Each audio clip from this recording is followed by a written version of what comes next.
Welcome back to By Your Side, B Wise and Tino. Man, this is a special one. Definitely something that we've wanted to do for a little bit, and we're trying to get the man in for an interview.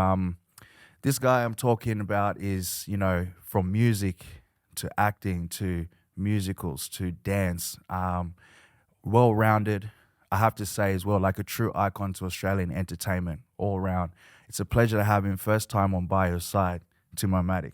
My Welcome God. to the show, brother. Thank you, brother. How are Good to be you? here. I'm good. I'm good. We finally got it. We finally got it did in, right? Because you've been here, you're there. Yeah. We all here, and you've had a lot going on, and Yeah. which is why it was very important that I wanted to bring you on and we just chop it up.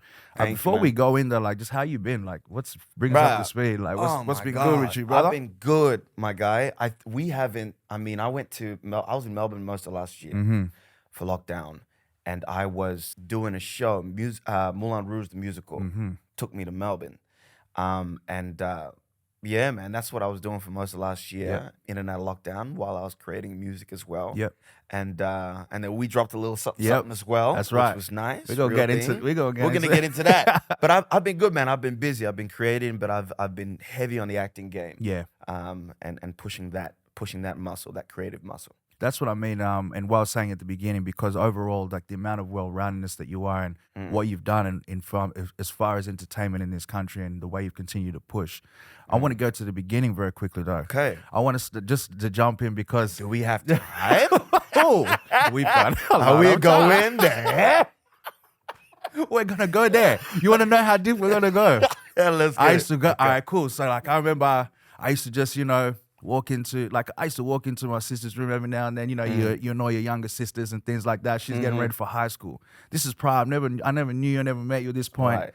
There was this guy. His face is on the back of my sister's door, like a poster, with some Come other on. peeps. And I'm just like, I'll see his face every morning. I'm like, this guy.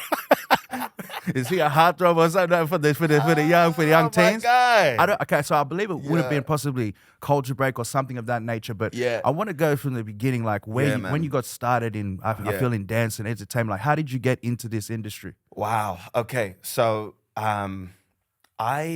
it all started, man, when I was 10 years old. We're gonna go back to there. Yeah, I'm yeah. gonna quickly dip on that. Go 10 ahead. years old, it was watching MJ for the first time on TV. That shit blew my mind. I'd never experienced something like that. And instantaneously, one, I knew I needed to do something like that. And two, I could do the moves. Were you one of those ones that sits there with the remote control and just Bruh. mimics everything that he does Everything, on the screen? VHS, record. over the Wheel it up. old videos that was on that at the time was probably being like Australia's Home Funniest Videos. I was like, it's gone. MJ is on this, right? And Yo. so I would watch it, and I couldn't help but copy what I saw. And I was in a family band at the time, an African family band and a Niger family band. And in the middle of the performances, they would allow me to perform MJ. So I'd come out with my Salvation Army red jacket, right? I come out with the loafers, the old church loafers. Oh, with the white socks. Yeah, I had that. I had them slacks that were too big, but I made it work, and I did black or white. I Yes, performed them. yeah. That's kind of where it all kicked off for me, and I had, people appreciated that. And then flash forward to 16, I was in Canberra at the time. Yep. And I was more so dance heavy than music heavy. And I still had the vision of doing music, but I couldn't really sing that well. Yeah. And I connected with some Canberra boys, Francis Owusu, and I started choreographing for this pop group. And they were like, "You're our choreographer," and I was like, "Nah, but I want to sing too." And so I eventually weaseled my way into the studios and started to really work on my voice. Yeah. This is around 16. Gotcha. And then, man, it was a hard slog to get to the next level of that All right. musically. So it was around 17 that I told my guy Francis, Yeah. who ran Culture Break, which was a thing that I worked for, a non-profit dance organization. Told him. Yeah. I said, bro, That's where the poster. That's where I saw you. that's on the the poster. poster, right? Shout out to Culture Break, Canberra. I said, bro, I want to be an entertainer, like, for real. And he was like, cool, it's going to take you about 3-4 years to even get any. I was like, nah, bro, I'm ready I'm ready to today. go now. Bro, I'm ready to What do I move. need to do? He's like, all right, we need to, record something professionally.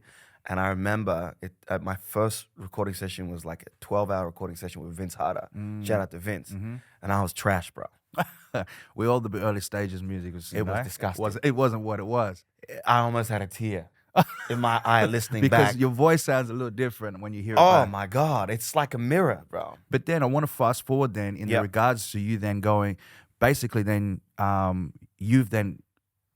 we had at the time, a lot of different programs that were fast forwarding or excelling people's careers, and you were getting started. You were on Australia's Got Talent, which then, you progressed to such a stage, and then which led on to you then signing to a major label, major deal, which then, and I believe was set it off, which set off your career. And then we went from there, pun intended, let's go. Let's go. But use it. I guess what I want to know as well, bro, is like seeing you projected into that space. Yeah. And it wasn't overnight, but it might have seemed overnight at that time. And you were really in front of some big stages. I recall even seeing you performing in, was it Mexico or something, to like hundreds of thousands. 100,000 people. Like, I want to ask you this from an inside perspective, because I don't think I saw it to that degree on an international stage, but in the sense of like just being propelled from our background right into into that lifestyle, into music, and everything was quite fast paced and everything like that. How did you adjust to the transition from one day then you're in Canberra, next thing you know, you've moved to Sydney, your career's on the takeoff at that time. How did you navigate through the industry? Well, I think, like you said, it was a slow grind to get there. And even before the Oz Got Talents and that, I did So Think You Could Dance. Yep, that's right. And then I did a musical Fame straight after that, which was, I've never done that many backflips in my life, my guy. Yeah. And I got injured in that. And I was, During the musical? During the musical, I got a back fracture, which rendered me useless for like 4 months. Damn. So it was at that point, laying on my back, that I was like, okay, if I'm going to come back and do this, I got to do it the way I want to do it. And then Australia's Got Talent came in. Because I was like, at this young age, at 2010, I was like, this all could be taken away. So I have nothing to lose. I'm young and I'm on my back. So because of that, I was like, okay, let's just jump. Anyone who knows me knows how much of a workaholic I am. I'm addicted to work. I love creating. I'm a process guy. I see that. And from the beginning, I knew that good things just take time. And as long as you're putting in the hours and really going for it, doesn't matter. It's a sum of all. I've got that tattooed on my chest. Sum of all things. So the heights and all this and that, I mean, I was like 24 when it's really started to pop off with the hits and going around the world. So I wasn't like a young teen who didn't know what was going on. I was like, and then ended up, somewhere crazy. So I already had that mentality of like, do the work, and as long as you get the work in, all these things will flow. Got you. So overall, you kept it quite disciplined, and you $100%. knew what the goal was, which to be honest, and that's actually very interesting to know, bro, because at those ages as well, it's such temperamental age for jumping 100%. into the game, for you to have that discipline. Yeah. That's so hats off to you in regards to that, man. Yeah. I want to go in because now we're seeing in the industry in Australia of a lot of big collaborations, big names as the scene tends to grow, and I want to go back to one though. There was a record that you did, and at the time you had a moderate name change, I believe at the time, because you were going under Timomatic at the time, which is your real name. The government's, I'm giving away his government, you see me. But I feel like it was that period was part of the process. You wanted to bring people close into who you were and let them know a bit more about you. But in that process, you made a record with Pusha T called Delilah, which still is one of my faves as well. Thank you, bro. And that was amazing because at the time we weren't seeing a lot of artists from this region collaborating with such big names like that, And so hats off for that. And I want to just ask you, like, what was that experience like? How did that come about? And what was the process? Because you also shot the video together, right? Yeah, which was crazy. It's on record. You can see it. Tell us. What was that experience like with Push? That whole period of my life was so crazy because it was 2014 when this all went down. And I went over to the States to write for the new project, just come off the back of all the hype that was Parachute. Yeah. And I was like, okay, let's jump in. Record company sends me back to the States, and I link up with this guy called Glass John, incredible producer, produced for Rihanna, all these big guys. He comes in, he lays down 5 tracks, 5 beats. He says, pick one. I said, okay. And he plays these, so not really swaying on any one. And I hear this Delilah, ends up being Delilah beat, which is almost like the darkest 808 you've heard in your life. It was dark. It was menacing. You know what I mean? It was like Yeezus menacing. A little different to what you were doing at the time as well, right? 100%. But there was something about it. I saw it as a challenge. I was like, that's the one. And this, I shout out to Glass. He wasn't even a flinch. I'm sure a lot of those records were meant for rappers, but I was like, that one. And he's like, cool, right. And so it took a day, and I wrote it in a day. And I just kind of was in the zone of, you know, the track was dark, so the message behind it was dark. Delilah, like, you know, talking about this kind of a woman who was seductive. Who is this Delilah? You know, who was coming for the lights, coming, seeing the guy, the superstar, and wanting all the glory. That's what I'm talking about. The navigation, which is if anyone been in the industry long enough, you know it's a real thing. Side stage, there's Delilah's waiting for you. You have to be aware. It came together in the night, and he took it to his people, and he said, "This is amazing. We could get either Future, Meek, or Push would be interested in this." I was like, "Whatever, bro. Yeah. You're being kind, but I'm good." Went back home to Australia. Month passed, hits me up. It's like, "Yeah, Push is in." I was like, "Cool. That's sweet. Push is in." You know how interested? Yeah. Oh, he's interested. Yeah. You know when someone says, "Yeah, they're interested." But when I'm interested in buying a house, am I going to buy the house? Probably not. But I'm interested. I go shopping for shoes. Tentative. I'm interested. You know what I mean? I'm not going to get facts. it. And then 2 weeks after that, the vocals came in. Beautiful. That feeling when vocals come through my God. feature, when you hear it, you know it's real. You run it back like 8 times, 9 times. And whatnot, you know, it's crazy. Yeah. And then you went, and then eventually when the song was released, then he's in Australia, I believe, at the time on tour, he right? He's supporting the Yeezus tour with Kanye, and so it worked out perfect, and we shot the video. I was like, "Bruh, give me a morning, and we'll get it in." And he was like, "Yep, I love the song," and we shot the video, and the rest is history. At the time, it was a crazy time because obviously at the same time, what has happened, literally days after the video shot, manager passes away. Yeah. And it was sorry to hear that, man. But and then you definitely had a lot to navigate in that sense yourself. Oh yeah. There's just so much that I can cover and also go into with you, and so I'm dipping into different spaces and things that I feel that, you know, we probably haven't even conversed sometimes and things like that. So I mean, now we mentioned earlier before you when your career was starting, then you competed on an Australia's Got Talent. Years on later, adding on to your repertoire of different talents and things that you were able to do, you come back on as a judge. As someone on the board. Now that's a flex. That's a big respect. Much respect. That's a big flex. I also want to say, like, for someone like myself and others, man, like, I don't think you knew the impact that was like seeing someone, you know, the representation of seeing, you know, another African Australian on screen, and what you're doing. And all of Australia love you, but it's just for us as well. It was really, because you didn't see much representation of our culture on television. You still don't. You still, let's be real. You know what I mean? And so we're trying our best to just, you know, to thin, but to balance it out. And I think that was amazing. What I guess I wanted to ask you is then how was that then for you going into that process? Is there anything that, you know, you loved about it, and is there anything that you would have done different? Like, what did you feel any pressure as well? Like, knowing that you were the only one really from the diaspora on TV at this time? Yeah, I mean, I always say this, people think it as a joke, but coming up, the people of color in Australia that were on TV were Ernie Dingo and Kamal. Big up, Ernie. Kamal, Dilma T, my guy. Wow, yeah. That's it. There wasn't African. I didn't see Africans. So when it was all new to me. I just knew that it was important. I didn't realize, as you said, the ripples that it was doing, but I knew that it was I was the guy for the time. Unreal. I remember my dad used to walk into the land and say, "You see this boy, Timomatic. You need to be doing tracks with him. You need to be doing tracks with this guy. Respect. See, what are you doing here? Playing That's funny. Honestly, and then fast forward a few years later, we're doing tracks. So, Dad, thank you for manifesting that. I'm here with my man. That's What's crazy, up? bro. Yeah, bro. But yeah, that's the ripples, man. Yeah, like, you really did you, have that ripple, and a lot of people in the industry.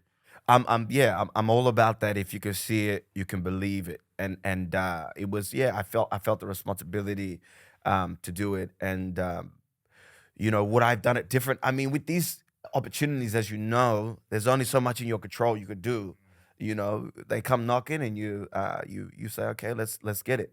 I would have liked to do more years on that show. Yeah. To kind of solidify that. But I felt like, I think I researched that maybe only one other person, I think, in that franchise had come from contestant. Got you. To judge. So yeah, man, I think that mood there made me a personality and made me more part of the fabric of the pop society or the society of Australia in entertainment, which I think is so important. And I knew that my role was bigger than just music. That's what that made me realize. I was like, okay, like I got a voice here, and I need to continue to spread that in the best way I know how. And in saying that, in turn, on top of you then continue with your art and with music, pushing those boundaries now. And you mentioned on earlier as well, or even before that, like you with acting, like you're now making inroads into film, into television. We saw you on Clickbait on Netflix. Yeah. I mean, you know what I mean? That's man. one look there, and then we're going on to Moulin Rouge, which is a musical that you're also a part of now. I want to ask you about then with that, what comes with the territory, like the discipline that you have to go through to put yourself in that mentality. It was like, okay, cool.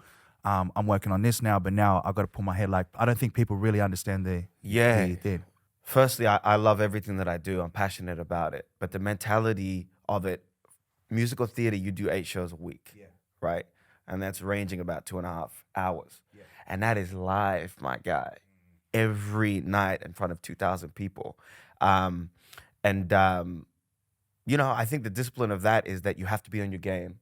You have to warm up. You have to do what you have to do. But then for me, I'm still writing songs. I come home, I write songs. I come home in the mornings, I'm working out, I'm reading, I'm educating myself.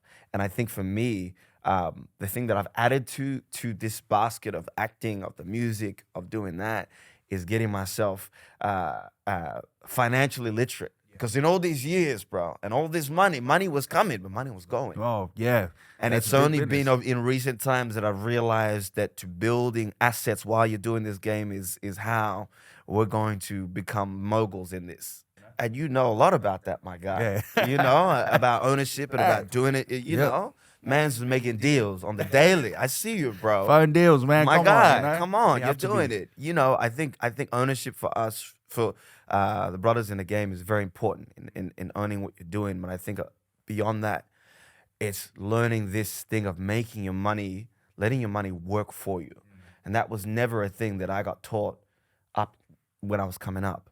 And that's investments, my guy, and making sure that, like, all this hustle and all these blood, sweat, and tears that we're putting into these shows, where's it going? Yeah. How do we get ahead of the rat race that we don't have to perform to survive? Exactly, yeah. We perform because we want to perform, but our families are good. Our folks are good.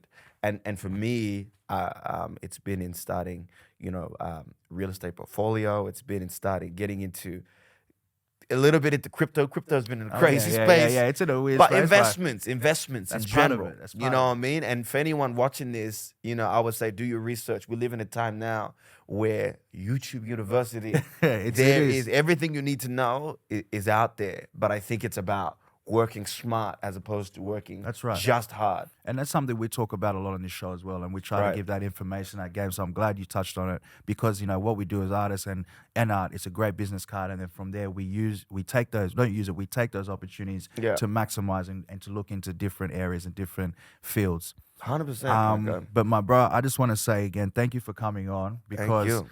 Like over the years, we've watched you and we've seen you just excel in different areas, and you've actually added so much to the entertainment industry here in Australia on the real. You've given us all something to think about, something to watch, and you continue to stride. So, we're always going to show love and respect. Blessing, so it's bro. a blessing to have you on the show, my bro. My guy. Man, Thank you, man. Timomatic is in the building, man. Anytime. By your side. It's another one. Bless. Take care.